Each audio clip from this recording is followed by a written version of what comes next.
c'est grâce à sa terre. Nabenga groupe, il y a SB Mabélé, un lieu de rencontre. Et je ne savais pas. Mais je sais qu'une fois, à Ibsaki Bisoka Boué, moi, na film na kaka. Alors, vous avez bien la télévision, vous direz ça solo.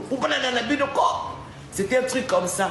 Ça nous avait amusé, c'est vrai, mais c'était un truc vite fait. Et Bandi Fiancé, bientôt là, va relancer mariage. Parce que moi, je vais critiquer, plus je vais faire un master, ma légèreté, et le bénaillé. Quand les babalons propose Dieu dispose, il y a écriture, il y a Mams, il y a Kitoko, il y a film, il y a Kitoko, il y a casting, il y a Kitoko. À Casta, maman Esther Ngalasi, na papa Jaco. Il va jouer quand il va jouer, moi c'est mon bal dans scène. Action, vous comme moi c'est mon bal coupé, bazongi maman Esther, papa Jaco. Tout le monde qui leader à Miss Yoaza, comédien, journaliste, chroniqueur. À l'écart qui prend les là, le passer à l'ocolo, ceux qui font opérer, l'ocolo, ceux qui missent ça. Et ça, ceux qui tout va polémiquer sur cela en disant que le président l'a dit et ce phénomène. Il y a un mauvais sort. À Brazzaville, le salon de beauté Kams Beauty propose et dispose pour toutes les femmes du Congo-Brazzaville et ainsi que de la République démocratique du Congo. La coiffure professionnelle, la pose perruque, l'onglerie, manicure et pédicure, le make-up professionnel pour toute manifestation, la soirée ainsi que la journée. Et la vente de perruques, la vente de produits cosmétiques et divers. Le salon de beauté Kams Beauty se situe sur 123 rue Ampère, Bakongo. Le salon de beauté Kams Beauty se situe sur 123 rue Ampère, Bakongo. Venez nombreux, vous ne serez jamais dessus. Salon de beauté Kams Beauty. La différence parmi tant d'autres.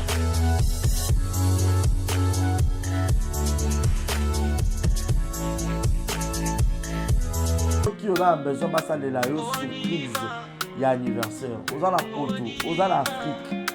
Vous avez besoin de ça, la maman, la vie, papa, la vie, moi, la yo, copine, la yo, copain, la yo, laisse la yo. Vous allez surprise anniversaire, ma vie, vous aurez la Ronnie Events. Ronnie Events, les awana pour la bino nyonso. Ronnie Events, les awana, si vous avez besoin de ça, la surprise, n'a bon moukier. Bah, vous avez une surprise. N'a bon moukier partout dans le monde. Bah, vous avez une surprise. Maintenant, je vais illustrer là. Bon, on a Ronnie Events, les awana partout. Partout aux Abazans, il y a un immeuble 130 dans 5e niveau. Dans l'avenue Kwango, numéro 130 dans Gombe, dans Sima Ina. Dans Abazan, il y a 2 adresses. Si vous avez besoin de au monde sur place pour que vous ayez la surprise. Na maman, na bino, na papa, na bino, na collègue, na ami, na connaissance, na yo, na leki, na yo, na mwasi, na yo, na mobali, na yo. Ok, soit au Bengi Baroka, na plus 243. 80 86 32 108. Je répète, plus 243 80 86 32 108. Au Benga Bango, au Kuta Ronnie Events, et Zawana pour la million sur place, l'adresse de Bango, basé dans l'immeuble 130, dans 5e niveau, dans l'avenue Kwango, juste derrière Ina. So comme quand on a Ina, au tout cas, avenue Kwango, numéro 130, au Mona Bangoana, et puis bah, on a Njili.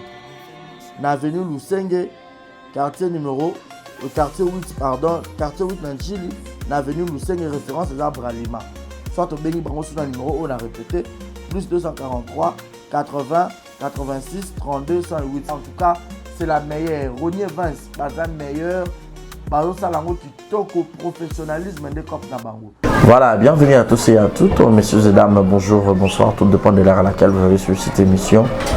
Devant vous, je me nomme Barizi Baza, monsieur le journaliste. Merci à Chris Canardo qui est derrière la caméra, c'est lui qui assure le son cadrage image. Je ne pourrais pas dire aussi un grand merci à tous nos partenaires officiels de cette grande chaîne qui n'est que Exemple TV. Toi qui nous regardes, tu n'es pas encore abonné sur Exemple Télévision, abonne-toi, like, commente et partage souvent nos émissions. Merci également au couple Fekipo, maman Nathalie et papa Paul Fekipo, FBT Misalande, celle agence bien sûr Yaroutina Bakoli en toute sécurité, en toute fiabilité. Côté Nambon en toute sécurité, na RDC, na Lubumbashi, Kinshasa, na Afrique du Sud, na Turquie, Istanbul, na Dubaï, na France, na Europe, na Chine, donc FBT ça partout.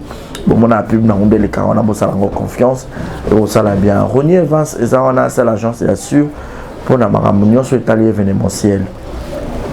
On a besoin de la surprise anniversaire, Ronier Vance et ça on a besoin de la demande à mariage, Ronier Vance et ça on a besoin de la soirée, on a besoin de louer sur Babylon Ronion où ils a pour la fête, Ronier Vance et ça en tout cas, bon puis ça m'a confiance, mais surtout le bel Licambo, football la narration, ça vraiment trop bien.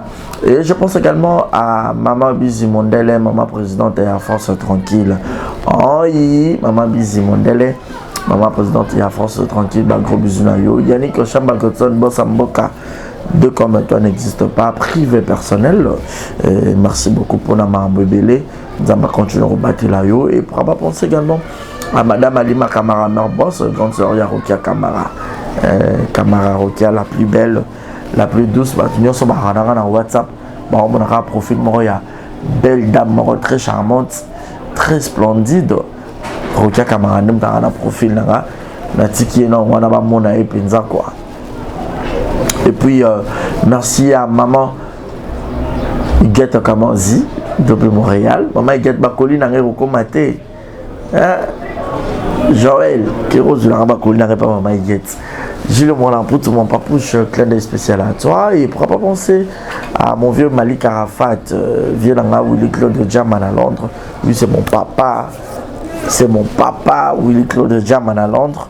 En tout cas, merci beaucoup. Il a choisi ma tata bon séjour à Kinshasa. Viens à Bisso. Batutu Bouébi a choisi mon quatrième partie.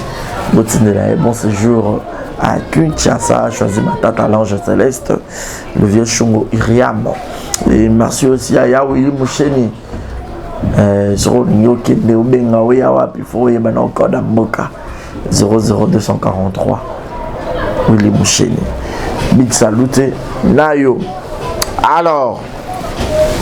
Boba Kabateli, comment tu solo là? N'a pas sabino bota la émission est belé.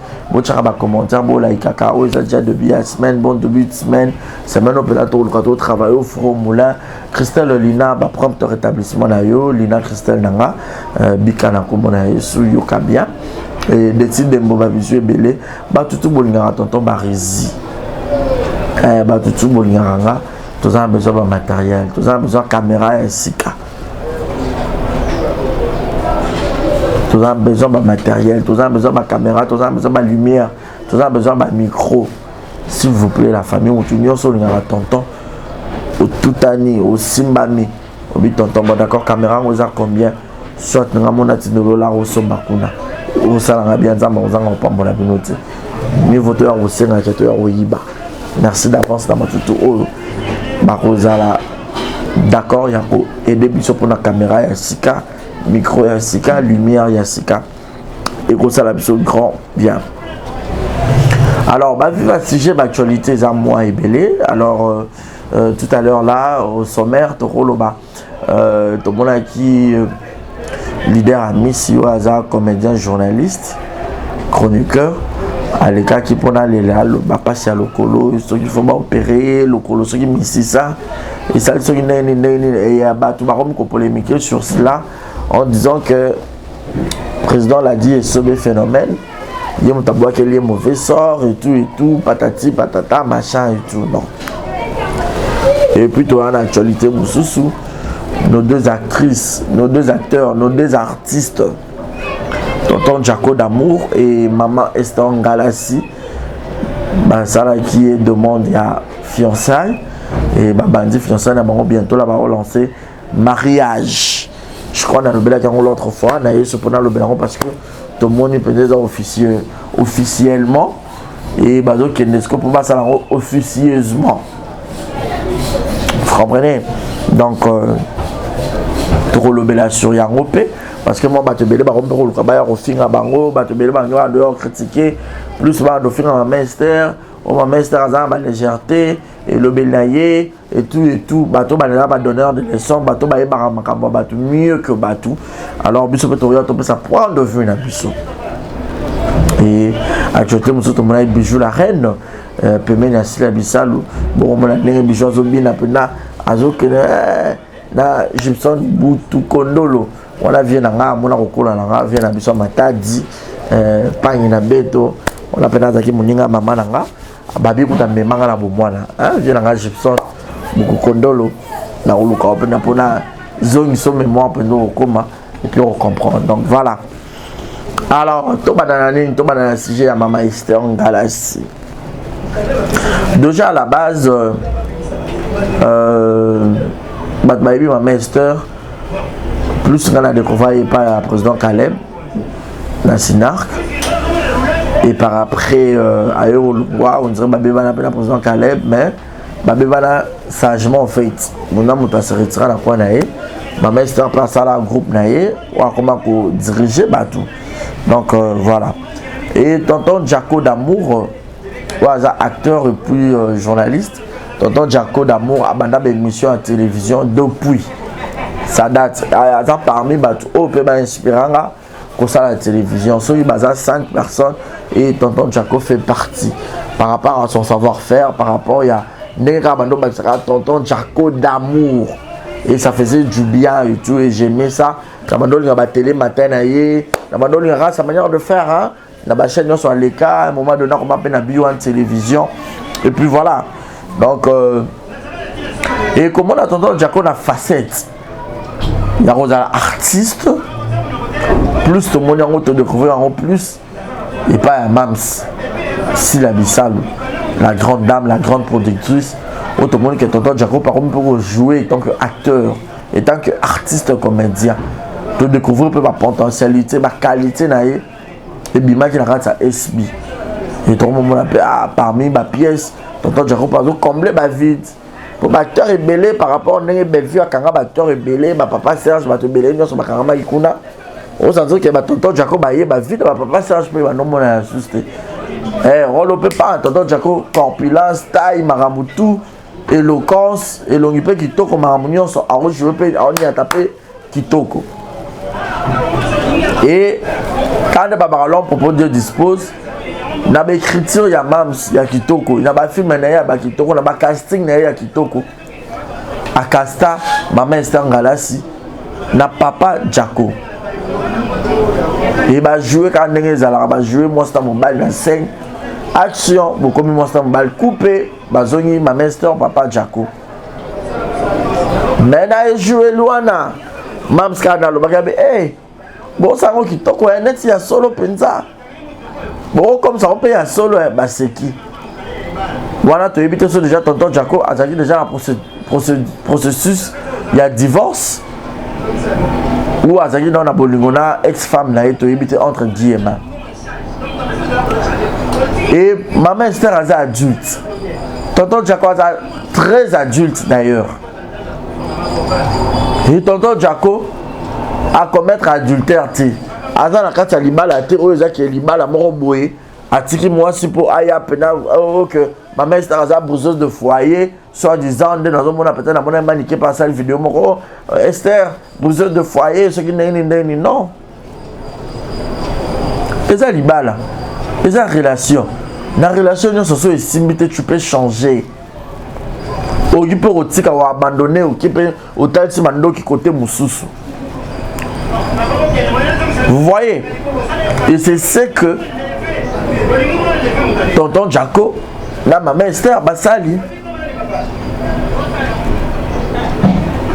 tonton Jaco, lui, quand on va mon entre guillemets, mission na bino peto ebité. Tout le monde qui a vidéo, moi, tonton Jaco, tout le monde ma vidéo, on se bat illustrer, sur un montage. Mais quand le but est à hauteur au sein de divorce, et tout, mais ce tonton Jaco, attends, Dumba, ils ont négé, ils ont troisième femme à divorcer, boy. Rien ne change, rien n'empêche. Les avinaïs, il est libre de changer autant qu'il veut. aza libre pour ce pas faire quand la balango et qu'il y a un problème grave il y a ah ben tonton Jaco pas notre tika quitté. Pourquoi tu n'avais pas abandonné? Alors c'est pas la peine.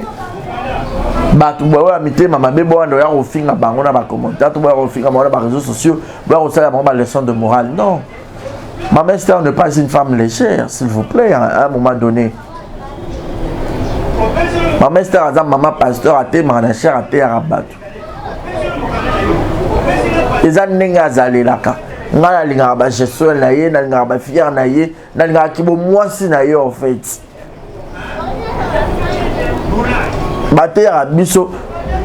La chrétienté n'est pas contre la beauté. La spiritualité n'est pas contre la propriété. Et ma mère Esther, c'est une belle femme. Elle se sent très bon. Elle est très gentille, très loyale. On est très bien. On se trouve un Parisie, mon fils. Ma mère Esther, depuis la série émission, le lobo peut s'arrêter émission spéciale. Là, tonton Jaco, sur votre émission, s'il vous plaît. Même tonton Jaco, depuis la série émission, jusque-là, tout tournaté. C'est d'ailleurs une bonne occasion. Je vais vous poser toutes les questions possibles de planifier en haut. S'il vous plaît, ma maman Esther. C'est pas une femme légère. Pour la une femme légère, elle est comment? Ma mère, c'est déjà il y a la numéro boy. Elle a dit numéro boy, ils ont indisposé public. Non. À jouer à correct, déjà parole ma pèse, elle parle bien français. Les années n'a allé là ka. À la sur légèreté, moi tout le monde a voulu ma mère starter dans les réseaux. Sur légèreté, vous disiez par rapport à quoi? Briser de foyer par rapport à quoi? Ma mère Esther a salé divorce à Balarana Brazzaville. Si je suis à salé divorce à Fana quoi jusqu'à ce que Ayokutana son Jaco. Non, Baron Balé encore il n'est pas divorcé. Tonton Jaco peut divorcer. Entre Baron et Baron va divorcer. Nous te rendons moi si il y a mon bali, moi si il y a mon cousin, c'est mon bali, mon cousin. Moi si il y a divorcé, c'est mon bali divorcé. Ça à l'ibala. Comme ça, il y a un fan d'abord il est je crois bien que les gens qui ont divorcé. Si on est compatible, compatibilité, pourquoi ne pas rester ensemble? Communauté communauté congolaise, au lieu de soutenir un bateau, bien, mais les gens viennent seulement pour insulter, pour parler du bobard, pour parler du n'importe quoi. Non, mais ça va pas à un moment donné. Même maniqué. Ma mère Esther a fini briser de foyer. A brisé foyer à nan. Les Camerounais peuvent maîtriser en côté, appeler, récolter, chercher les informations. Et puis, il y a un sur la toile. Ma vivant dans ma vie de couple. Maman, les gars, ça bandaku ya battu. Il y a ma balle, tout la bandaku na biso kana to fana rabo. Beaucoup de gens ne le savent pas. Beaucoup de gens ne le savent pas. Nous sommes en attendant Marésia et Boé, à la fois chemise d'un versant, ça va propre. À Olo Banaye, na Bino, na TV, bon, on a tonton ça bien. Peut-être que la fan de moi pénalité. Peut-être que la fan de moi a un problème. Peut-être qu'il y a $100, attends $50 et ça. Mais je ne viendrai pas le manifester comme ça à la télé. Et coup fait la rang à mon amotema. Peut-être bateau dans la privé et d'abord bateau dans Fabrice Mukendi. Non, qu'on a tellement sauvé notamment quelque chose. Moi ça l'a dit depuis les États-Unis. N'a pas son botte joyeux anniversaire à maman. Ah non, qu'on a tellement ça vraiment quelque chose moi MPCI.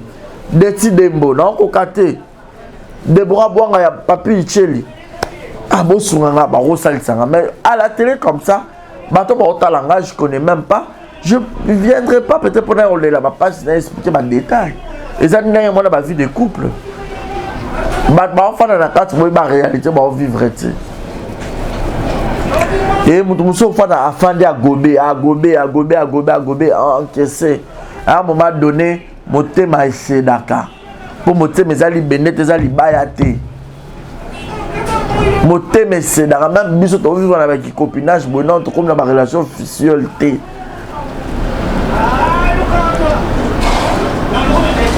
au fan na boyenzele moi au comprendre yote esimite au fan na aussi peu musu bo se comprendre au fan ni pe na o no pe na pressé te pour la réalité on va pas où le compte ma balle on rapide au monde un peu ma sort dans ma divorce. À moi que je sache quelques informations là-dessus, mais informations là sur réserve. Moi si à tonton Jaco, il paraît pas bon mara libala, alors on compte à tonton Jaco, soit disant bah bien bala compte à libala moi na bandal ya Muluba. Papa maman Muluba. Déjà bon t'as rappelé déjà tonton Jaco rencontré déjà na bana bleu moi bon. Tonton Jacob pas brisé de foyer, parce que non brisé foyer. Moi, tonton Jacob il paraît un pasteur, tonton Jacob a maquillé un pasteur. Tout peut savoir une bonne chance totale. Totale, non? Est-ce que ça va bien marcher? Tout y aura tout qu'on a tout y aura pour insulter, tout y aura pour tout le monde n'importe quoi. Non, c'est un feeling à couple dans baron. Ben, je suis fan de votre couple français bon sur la parfois so maman c'est arabi depuis ba kola to jako non te basangisa na nzoto to basalate biso ozaki na bango o ba te belé te bo sala déjà basala te etal biso ta congolais na ko kota tina ba vie ya mutu ya privé à intimité na eboyeba. Basala ou basalate, qu'est-ce que nous on a à voir dedans? Et tal biso banane. Nous sommes tous sur la tonton Jacob, nous sommes tous sur la maman Esther. So basala qui m'a goda ou pas et tal biso et à la base déjà baza monstre et puis baza ba adulte. Et puis on jeune chaban adulte m'a pexaquer le cambuta. Adulte m'a pexaquer le cambuta. Tout respecte un peu Mikolo. Quand on a demi, on a théâtre. Au début, je croyais que c'était théâtre. Alors, mon vieux, Carlos, mon Jean a posté, n'a pas essayé de en fait, j'en doutais fort. Hein? J'en doutais fort, je me suis dit, peut-être les arabes, c'est tout un truc pareil. Maintenant, mon amara, pourquoi c'est vraiment, c'est du vrai, quoi. Bonne chance dans tonton Jaco, bonne chance dans maman Esther. Que Dieu vous aide, que l'Éternel vous aide, et surtout que Binom Balé vous a divorcé. Bon, là, c'est un exemple, moi, qui te Binom Balé vous divorcé jusqu'à ce que la mort vous sépare. Ça me fera énormément plaisir. Bon, il y a déjà ma belle où ils ont libala, tonton Jaco a ma belle dans libala, ma mère est ma belle dans libala parce que Binom Balé vous dans libala et Bonibo Zong a l'issue de la carte libala. Alors, ce moment que Binom Balé vous a très compatible. Il y a la raison pour laquelle on dit tu as dit oui, tu as accepté la bague au doigt. Alors faites-nous aussi plaisir de ne pas divorcer.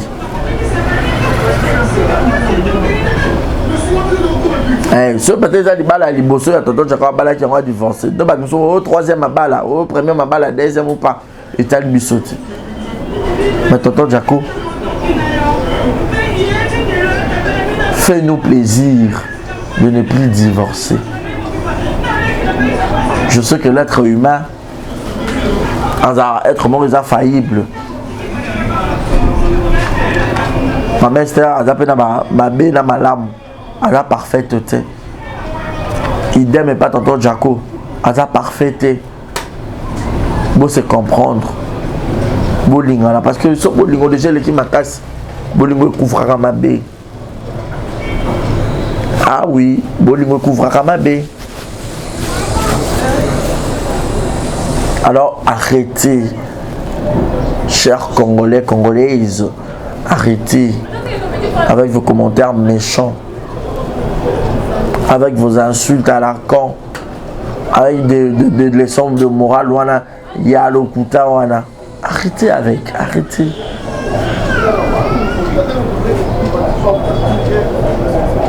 Bon vent en vous. Ceux qui vous appelez m'inviter dans le mariage, gloire à Dieu, on sera là.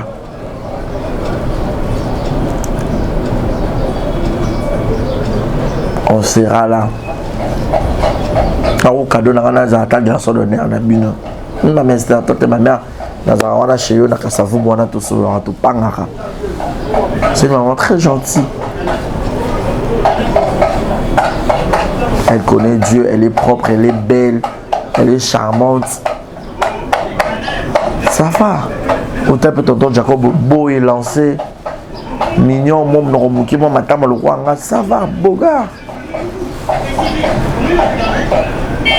Voilà, on a trouvé une parenthèse, tu fais une parenthèse, sous.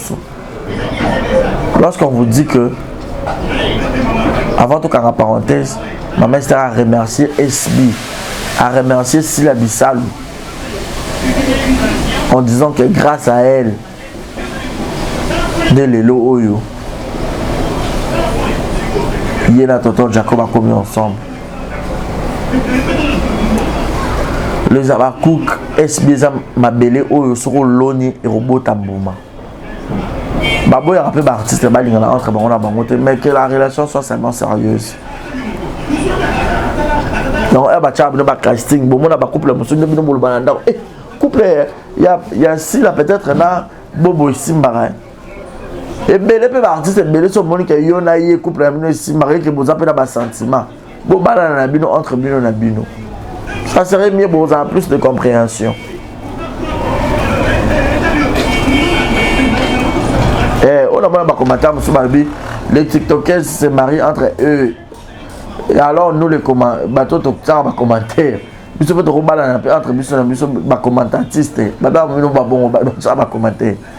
La team commentaire. Félicitations à Sila parce que c'est une dame, une grande dame. Elle a toujours dans ma bon témoignage et pas à battre. Allez battre famille ma bombe là, maman Esther, elle famille ma bombe non. Maman Esther a motuté partout où elle a retourné. Elle vient chez SB, elle a par-ci par-là, partout où elle est présente. Elle donne le meilleur d'elle et puis elle part. Elle vient, elle tourne et puis elle finit, elle embarque, c'est clic et c'est clac. Assimine c'est là, elle rentre chez elle. Botika Kowele là. Kowele là, on y a nini. Bolinga Kowele là, les amis, sont tous accaparés du macabino. Non, Simbaya. Simbaya. Voyez. Donc voilà. Et puis est-ce que mon thème malade, mon talent va te bénir, va dire que quand il y a ma bijou la reine. Et va te bénir, moi se poser la question, même si c'est que il y a ma maintenant sur ma fingayo, il y a ma demeure, il y a ma apuchu, il y a ma nan. Bon, on est comme le talent à mon thème manaï. Ah, il y a un bijou parce que bijou elle a eu ce courage de venir s'excuser à la télé, de venir demander pardon ouvertement. Et même ça sali quand on parler pardon est une puissance qui libère.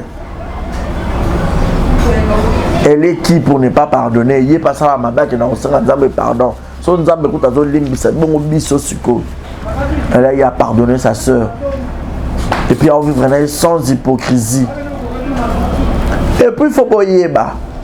Jérémie a allé qui a si là, alingara si là. Montunyon so ya na loingé pour bébé na si là yeba qui pas Jérémie peut ose croire. Pour preuve, bon, on a un millionnaire à Boutou, il y a un soukuna. Pour bébé, même si on a dans la zone rouge, Jérémie. Moi, Jérémie a bien si il y a bijou, les lois, on a retourné. Mais tandis que Jérémie, artistiquement, il y a un bijou la reine. Début ma carrière à Jérémie, je crois qu'on dirait l'équipe à bijou la reine, à l'équipe président ville de loi, et par rapport au souk, on a un groupe Simba, les lois comme Jérémie à Jérémie. Pour mon parcours, on a vu qu'on néglige à Kamoutouté. Tout est bilobité. Tout ça la Kamalam, car le bienfait n'a jamais été perdu. Car le bienfait n'a jamais été perdu.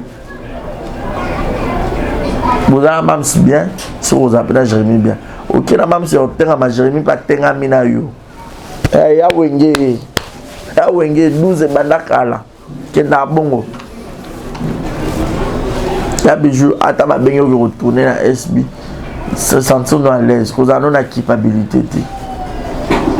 Vous avez à l'aise, c'est calme, il y a là, vous avez à l'aise, vous avez un problème, vous avez un souci, vous avez déjà beaucoup à bout, pia. Le cerveau, quand on a belé de leçons, la bonne grandeur d'esprit, c'est la bissale. Pour me donner une belle vie, avant du matin, peut-être, à Zana Moutouma Boy, ou à Finganen, à Oché de Car, le roi Beblo, et net, à Ovi Madené dans mon thème. À Olim sera un Tinka Chakan, à Olim sera monté matin.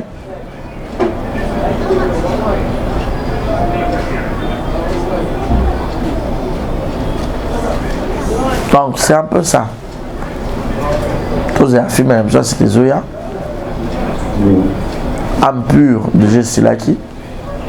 Tous les titres à Sika. Vous continuez à liker, à commenter.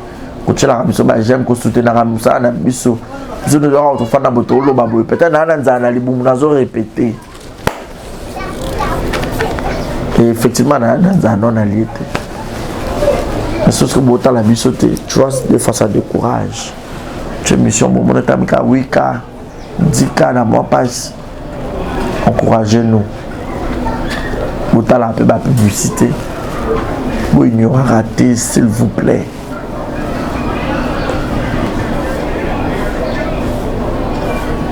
Donc voilà. Félicitations à Mams. Continuez d'être cette femme. Il y a bon cœur aux Aranamo. On clôture avec leader Amissi. Premièrement, je lui dis beaucoup de courage.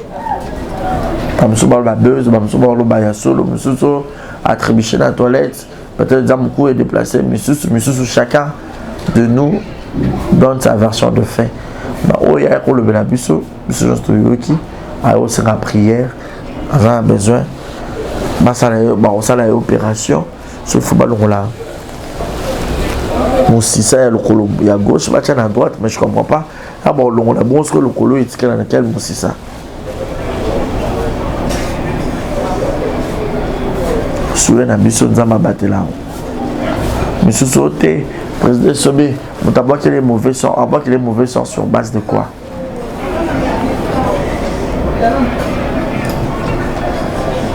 Sur base de quoi? Pour leader a mis c'est Abomela qui est Sobé Nani, ou Sobé faut bloquer les mauvais sons, il y a le coup.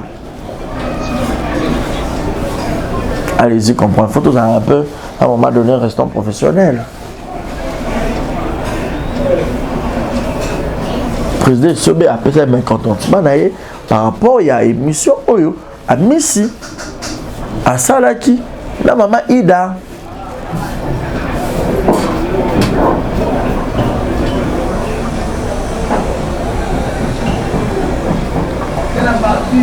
Mais les autres qui ont à Tchélié Boé, toi, Baloli Boé, non, pourquoi tu penses à Kana Mabé? Ami Sazalé qui phénomène Sobé Zayanaï. Mais donc, je viens la dire à qui a mis une problématique par toi qui n'a créé un problème. Là où bâtiment dans mon cas, comment il y a un toi. Dans mon tout dans la commune chroniqueur ou comment. Pourquoi on a bien dans sa bagarre n'a ma mère met taping là. Comment on a sa émission à maman Moïndo à qui écoute Angola. Asana Bouiboui, Asal Boui, maman Ida, dans mon début surtout il y a un comédien. Ma comédien, ma musicien, il y a pas moyen, ma comédien, ma musicien.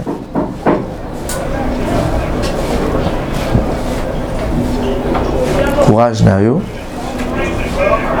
Zambaza, Nayo. Sur l'opération, et au Cameroun à Kimia. Mais, il fallait pas le Cameroun à TV parce que, ils sont africains, Bantou, qui nous occupent dans ma casse. Mon cas discrètement, bon. Chacun de nous a sa manière de voir les choses. Tu peux diable et l'écolo parce que nous avons dans l'écolo, il y a diable et l'écolo à Batunios. C'est lui le médecin par excellence. C'est lui qui propose, c'est lui qui dispose, c'est lui qui impose. Tout ira mieux. Continuez de suivre nos émissions. Continuez de liker nos émissions. Continuez de commenter. Continuez de partager. Merci à Christ. Si vous avez aimé cette émission, dites merci à Canardo. On a insisté, tout a besoin de caméra, tout a besoin de matériel, tout a besoin de la publicité, tout a besoin de le reportage à matin, exemple TV Zawana. Vous avez besoin de filmer le mariage. Vous avez besoin d'animer le mariage. Marie Bazayo Nazara MC. Paramètres de cérémonie. Partout vous allez numéro de biso yangwana. Vous contactez biso bengi biso. Ngamu muna yambara téléphone. Moto mon appel si mon salle à tonton moi tap send. Au bêta code promo ya mar si la 10. Bois qui plaît tonton moi surprise numéro yangwana za MP ça. Et au ça bien. Portez-vous bien et bon sur le programme sur Exemple Télévision. Je vous aime. Bisous. Mimi Ndoumé, la pression botte na clôture émission on a Komboya. Mimi Ndoumé à Mimi. Bisous à tout le monde et merci aussi à Queen Nanela. Queen Nanela est la plus belle. Queen Nanela. D'ailleurs voilà. Portez-vous bien et bon sur le programme. Bye bye. À Brazzaville, le salon de beauté Kams Beauty propose et dispose pour toutes les femmes du Congo-Brazzaville et ainsi que de la République démocratique du Congo. La coiffure professionnelle, la pose perruque, l'onglerie, manicure et pédicure, le make-up professionnel pour toute manifestation, la soirée ainsi que la journée. Et la vente de perruques, la vente de produits cosmétiques et divers. Le salon de beauté Kams Beauty se situe sur 123 rue Ampère Bakongo. Le salon de beauté Kams Beauty se situe sur 123 rue Ampère Bakongo. Venez nombreux, vous ne serez jamais dessus. Salon de beauté Kams Beauty. La différence parmi tant d'autres.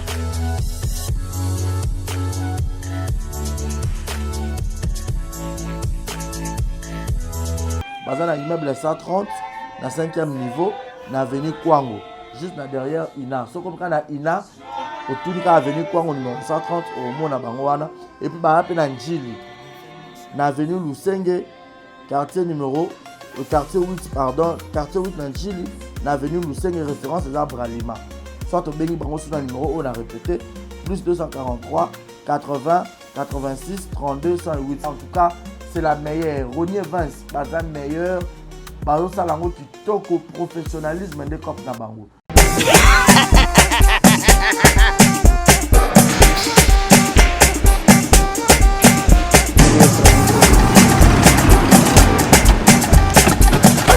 Awa ntamina na ebitu siko shuba kolonzo akoro ekomi bwendeni awa ka place makemba bayibinga mbongo.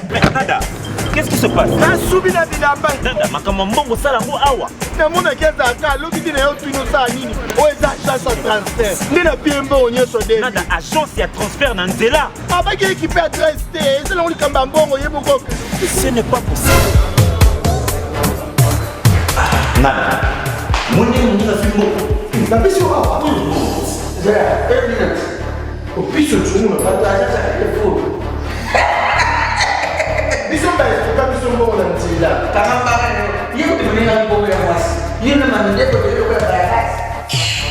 bana okatanga mpe ya bipai na bipai ya sika eye lelo ndenge tozoloba boye agence na bino ya sur fbt ekomi na adresse ya sur chef katanga numéro 5 entre Njamena na Kambo.